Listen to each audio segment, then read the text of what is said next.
Tax regime में ज़्यादा लोगों को लाया जाए और इसके लिए नए टैक्स स्लैब को जोड़ दिया जाए, उसके तहत टैक्स की दरें घटाना या फिर एग्जम्पशन बढ़ाना, ये कुछ विकल्प थे। अब चर्चा हुई, अब बजट प्रिंट में क्या गया वो तो बजट के बाद ही पता चलेगा। एक कैपिटल गेंस टैक्स को लेकर फिर इस बार माहौल इसलिए बना है क्योंकि पिछली बार बजट के बाद ही अधिकारियों ने साफ तौर से कहा था कैमरे के सामने कि हम लोग इस पर विचार किए थे, लेकिन सोचा कि थोड़ा सा और इंतजार कर ले। अब इंतजार 1 साल का हो गया है तो फिर से संभावना बन रही कि शायद कैपिटल गेंस टैक्स में बदलाव करे, लेकिन बदलाव करके सरकार बोझ डालेगी इसकी संभावना कम है।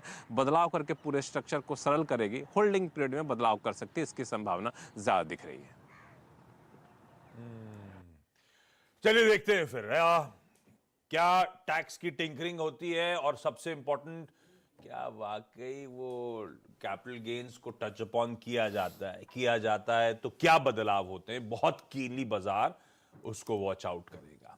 आलोक के पास चला जाए और आलोक से जाना जाए सबसे इंपॉर्टेंट जो सबका मुद्दा रहा है और सब देखना चाहते हैं, रोजगार, एम्प्लॉयमेंट जनरेशन, किस तरह से टूल देने की कोशिश होगी, क्या घोषणाएं हो सकती हैं। आलोक, गुड मॉर्निंग, क्या एक्सपेक्ट करूं?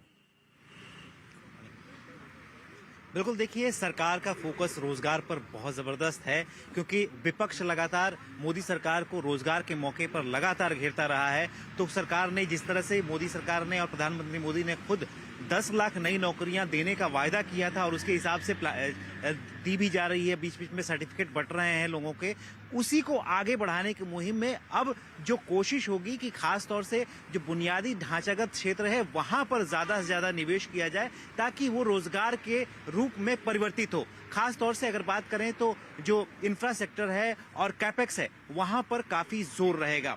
इसके अलावा अगर हम बात करें तो जो रोजगार के मौके पैदा करने वाली जो इंडस्ट्री है उनको ज्यादा इंसेंटिवाइज किया जाएगा ताकि वहां पर ज्यादा रोजगार के मौके पैदा हो। इसके अलावा अगर हम बात करें पीएलआई स्कीम, सरकार लगातार कोशिश कर रही है कि पीएलआई स्कीम के जरिए देश में रोजगार ज्यादा पैदा किए जाए, प्राइवेट सेक्टर का पार्टिसिपेशन ज्यादा से ज्यादा हो। इसी के तहत जो 14 सेक्टर में पीएलआई स्कीम शुरू किया है उसमें और उसका दायरा बढ़ सकता है। 7 सेक्टर के लिए 35,000 करोड़ रुपए का एलोकेशन हो सकता है इस बार पीएलआई में, उसमें जो 2 आईटी और फार्मा पहले से थे और इसके अलावा जो 5 नए सेक्टर जुड़ सकते हैं उसमें खिलौना, लेदर, साइकिल जैसी इंडस्ट्री है जहां पर ज्यादा रोजगार मिलता है। इसके अलावा अगर हम बात करें तो एक्सपोर्ट पर भी सरकार का फोकस रहेगा और ग्रामीण इलाकों में सरकार कोशिश करेगी ज्यादा पैसा देने के लिए, 1 डिस्ट्रिक्ट 1 प्रोजेक्ट। और ये बात सही है, विपक्ष घेरता है और एम्प्लॉयमेंट के मुद्दे पे, और इस बजट पे सब देखना चाहेंगे रोजगार को पुश देने की सरकार कैसे और क्या कोशिश कर रही है। रोहन, उसमें बट ऑब्वियस होता है कि इजी वे आउट की इंफ्रास्ट्रक्चर में स्पेंड बढ़ाओ, काफी ज्यादा लेबर इंटेंसिव और जनरेशन होता है, लेकिन इंफ्रास्ट्रक्चर को लेकर दरअसल इस बजट में क्या एंटिसिपेट किया जा रहा है, क्या एक्सपेक्ट किया जा रहा है? वाकई तगड़ा पुश, कितना एलोकेशन बढ़ने का और कहां चैनलाइज होने की बात की जा रही है?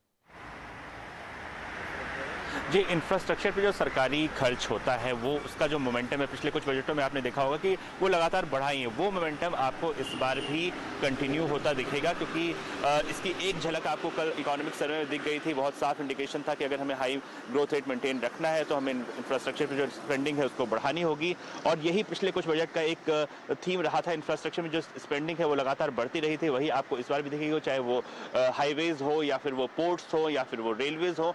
यहाँ आपको सरकार का जो खर्च है वो बढ़ता हुआ नजर आएगा। एक और चीज है कि जो रोड, अगर ट्रांसपोर्ट सेक्टर की हम बात करें, सरकार ने 25,000 किलोमीटर का एक एम्बिशियस लक्ष्य रखा था। हम उस लक्ष्य से थोड़ा सा पीछे चल रहे हैं इस वक्त, तो अब इस साल सरकार उसको स्पीड अप करना चाहेगी और इसके लिए जो अगर सिर्फ ट्रांसपोर्ट मिनिस्ट्री, जो रोड ट्रांसपोर्ट मिनिस्ट्री है, उसका अगर हम एलोकेशन की बात करें तो हो सकता है 10 से 15% बढ़ाने की इसमें आपको एक झलक दिख सकती है। और साथ ही जो ओवरऑल स्पेंडिंग है, अगर हम पूरे इंफ्रास्ट्रक्चर की बात करें तो वहां भी लगभग 20 से 25% तक सरकार स्पेंडिंग बढ़ा सकती है। इस बात का अनुमान इस वक्त यहाँ पे लगाया जा रहा है। इंफ्रास्ट्रक्चर वाकई बड़ा पुश रहा है कैपिटल एक्सपेंडिचर को, और सब मान रहे हैं इस बार इंफ्रा पे आवंटन, वो केपेक्स पे स्पेंड्स और डबल डिजिट में शायद FY24 में ग्रो करते हुए नजर आए।